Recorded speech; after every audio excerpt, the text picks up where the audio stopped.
Magandang hapon mga ka-ice business.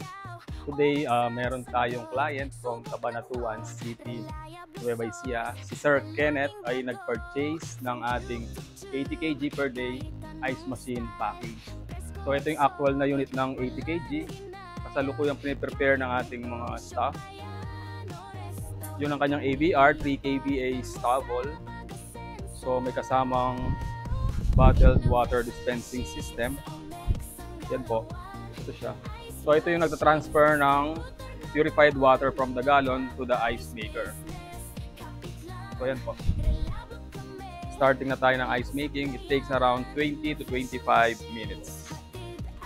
So ayan po, Sir Kenneth, ayan ang inyong unit, ang 80 kg per day ice machine. So yan ang ice grid. So nag-refill na siya ng water from the bottled pump sa kanyang water tank. Ito naman ang kanyang control panel. Ito ang on and off, shortcut mode, ang adjustment ng thickness, then time scheduling kung gusto mong umandar ang unit after 10 minutes or 30 minutes, ang lighting, nano blue light, and po ang cleaning mode. So dito sa mode, pwede natin i-shortcut ang ice making. For example, medyo gusto mo na mag-ice falling kaagad, kahit manipis pa yung ice, so i-click lang natin yan.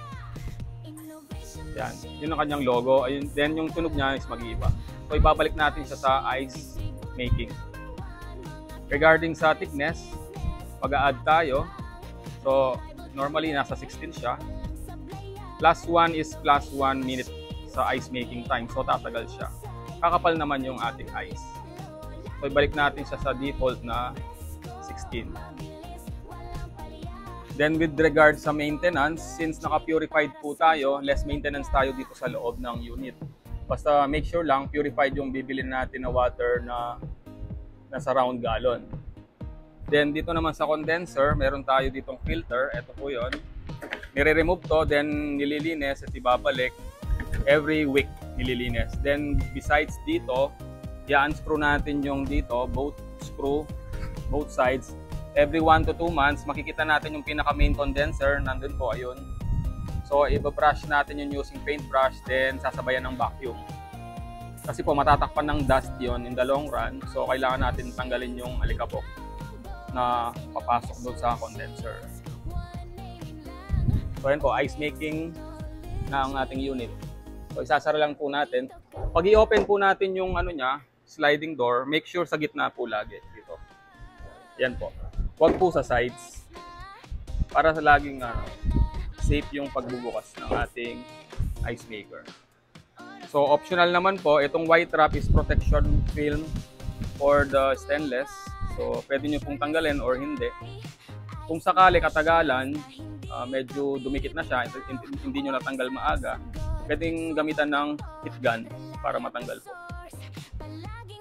So yun lamang po, Sir Kenneth. Maraming salamat po sa pag-purchase.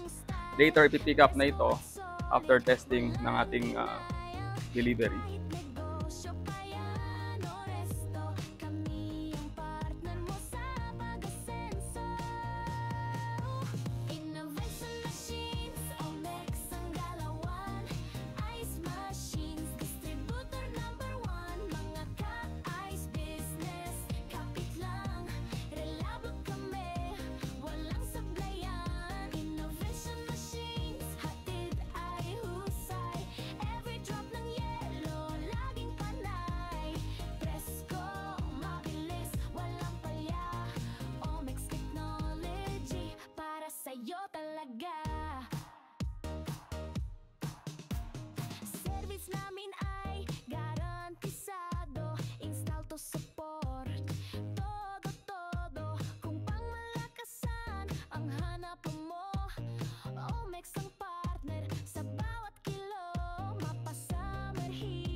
sa'yo talaga.